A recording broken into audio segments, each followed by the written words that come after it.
We're now going to talk to William Yarwood, who is from the TaxPayers Alliance, because, of course, yesterday... William, very good morning to you. Morning, Mike. Great to see you, man. Amongst many of the other distraction techniques Keir Starmer was trying to operate so that we don't notice how useless he is, you put Rachel Reeves up to give us a sort of budget statement, because she's even more useless than he is, and it kind of takes the takes the eye away from looking at him for a moment. But the TaxPayers Alliance have had a pretty, I would say, robust defence against what Rachel Reeves said yesterday. I mean, unbelievably, she kind of came out and made out that everything in the garden was rosy, didn't she? Yeah, she did, Mike, and that's why I think it was completely delusional from Rachel Reeves. I mean, she just seemed to be on a separate planet altogether, and even the shadow Chancellor Mel Stride said that to her. But yeah, look, she basically says that everything's under control, folks. I've restored Britain's economic stability. I've got growth back in the economy, and I'm the perfect Chancellor, guys. I've done nothing wrong. But if you actually look underneath the bonnet, you realise that growth has actually slowed for next year. So it's going to be below 1.5% next year, and it's going to be about 1.6, 1.7% over the next few years. Now, people might say, oh, that's better than what we have, but that's still extremely anemic growth. If we need much more growth if we're going to have a successful economy and actually produce more wealth in this country, because that level of growth in the next few years, Mike, doesn't mean that the economy is getting better. It means the economy is just stagnating and trickling along. And then also you look at the tax burden. The tax burden is now set to reach a record high by the end of this decade, something we at the TaxPayers Alliance have been warning about for quite a long time. And she seems to be completely delusional about that fact, meaning that more and more people are going to be paying more and more taxes, whether it's in the form of income tax, national insurance, and get dragged into higher tax thresholds. But many people in this country will just think, well, you know what, forget this. I'm just going to leave, or I'm just going to go on welfare because I'm not going to be paying such high rates of taxes. And then the unemployment statistics. I mean, it's going to peak later this year at 5.3%, which is equivalent to 1.9 million people. So how on earth she says she's got the economy back on a stable footing, I really don't know. I know, incredible. There was a great sort of summation made by one of your colleagues, Darwin Friend at the TaxPayers Alliance. He's, I think, the research director on the economics front. Let's have a look at what he had to say. What was that?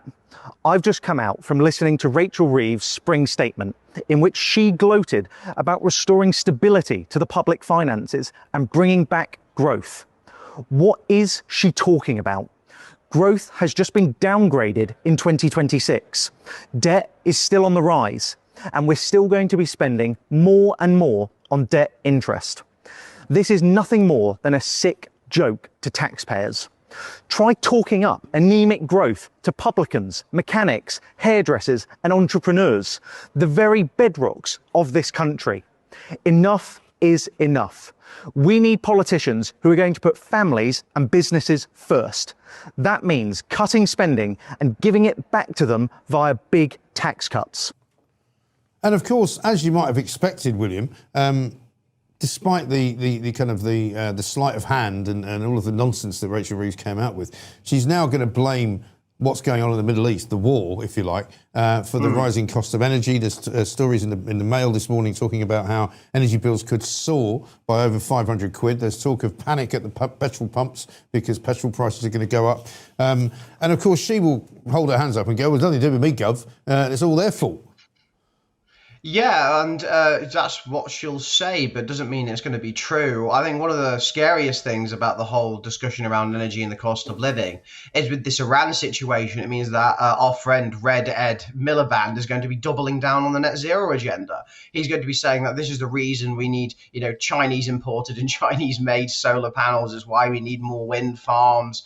This is why we need net zero to protect our energy security. All the while we have oil off the North Sea, which he basically refuses to use to actually, combat some of this issue. So yeah, Rachel Reeves is basically, and she's done this before, Mike, we've talked about this before. Rachel Reeves enjoys blaming everyone except herself. Yeah. She'll blame the OBR, she'll blame the last government, she'll blame Brexit, she'll blame the damn weather, but she'll never look in the mirror and recognise that her own tax and spend budgets, which by the way have not seen any real improvement in public services or living standards, she will never understand that those policies are simply not working, because all she thinks that the problems is that that certain things don't have enough money, and actually all we need to do is just squeeze more out of people and throw more money into broken systems, because she's fundamentally clueless, and I think fundamentally incurious about what might be worth in terms of deeper reforms, because she's got no idea about that. That's too difficult, that's too hard, so why don't we just squeeze people for a bit more of their cash? I mean, I'm really, really annoyed actually, because one thing that was also gone understated, and I think the Daily Mail has actually talked about it, is the rising benefits bill. The welfare bill by the end of this decade, Mike, is going to be £407 billion. I challenge anybody, either in government or outside of government, to try and explain to me how that is sustainable and how on earth we're going to pay for all of that. Yeah. And they did look remarkably pleased with themselves, which I thought was really kind of uncalled for, and also kind of insulting to ordinary people who are struggling. You know, we found out this week, just picking something out of the air, that something like 350 employees of Brewdog, the brewery, are going to be made redundant. You know, I know that it's not quite as simple as just the economy. Nevertheless, there's an awful lot of people. I think there's 230,000 people, Robert Jenrick was talking about this yesterday, who were working when Labour got in, who are now not working since Labour have been in, because they've lost their jobs. You know, so I think to be sort of smiling and laughing and mocking the opposition benches is really not a good look. No, it's not, Mike, and it just shows how disconnected she is. Like I said, she lives in her own little world and seems completely incapable of understanding the consequences of her own actions. What did she think was going to happen when she hiked employers' national insurance on businesses? I mean, are businesses and people who work in businesses not working people after all? She said she was not going to raise taxes on working people. Well, she did. And then that means businesses are either shutting down, not hiring more people, not investing in other areas, not giving pay rises. And then she tries and hikes the minimum wage, which means that young people can't get a first rung on the ladder. There's the Employment Rights Bill, which has sort of been missed in this overall discussion, which is going to put even more red tape on businesses, meaning it's going to be even harder for them to hire, and not just people more generally, but young people. And they seem to have absolutely no strategy for reducing this unemployment, which they themselves created in the first place. So I am just done with Reeves gloating and saying that she's had, restored economic stability to Great Britain when employment is skyrocketing. The tax burden is going to reach a record high by the end of this decade,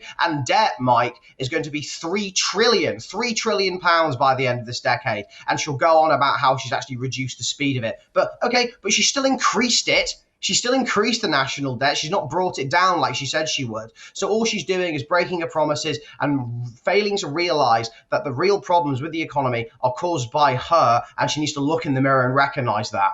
Yeah, I guess if you're getting up in the morning and looking in the mirror and seeing Rachel Reeves staring back at you, it's already a bad day. Do you know what I mean? Richard III, there you go. William Yarwood, brilliant to see you. Thank you very much indeed. TaxPayers Alliance, who've got some pretty harsh words for the Chancellor of the Exchequer, who made her speech yesterday. And I thought really didn't do herself any favours by kind of making out that everything in the garden was rosy. And that, in fact, the world could not be a better place. Smiling, laughing, obviously being told not to look too miserable, and it's certainly not to burst into tears like she normally does. So just a shocking performance yesterday.